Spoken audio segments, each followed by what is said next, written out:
பாருங்க சைடில் உள்ள எப்படி கருப்பாக பிடிச்சிருக்குதுன்னு.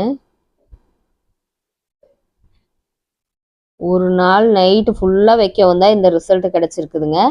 இதை வந்து நம்ம தலையில் அப்படியே அப்ளை பண்ணிக்கலாம். உங்கள் தலையில் வந்து எண்ணெய் பிசுக்கு இல்லாத மாதிரி தலை நல்லா வாஷ் பண்ணிடுங்க. அதுக்கப்புறம் இந்த ஹேர் டையை நீங்கள் இயற்கையான முறையில் ரெடி பண்ணதை உங்கள் தலையில் வந்து அப்ளை பண்ணிக்கோங்க. அப்ளை பண்ணிவிட்டு இதை வந்து அப்படியே 1 hour அப்படியே விட்டுருங்க. இப்போ வந்து நல்ல ஒரு வெயில் காலம், அதனால் உங்களுக்கு எந்த சளியோ எதுவுமே பிடிக்காது. இப்போ நல்லா 1 hour அப்படியே விட்டுறலாம். இதை வந்து நீங்கள் யூஸ் பண்ணும்போது இது பத்தலை அப்படின்னா நீங்கள் இந்த மாதிரி சாப்பாடு கஞ்சி எடுத்து மீத வச்சுக்கோங்க. வச்சுட்டு அதுக்கப்புறம் இதை வந்து நல்லா கெட்டியானது கூட அது கூட சேர்த்து இந்த மாதிரி தண்ணி நம்ம எடுத்து வச்சுருக்கோம்ல, கஞ்சி தண்ணி இந்த மாதிரி எடுத்து வச்சுருக்குறோம். இதை வந்து கூட எடுத்து நீங்கள் கலந்துக்கங்க.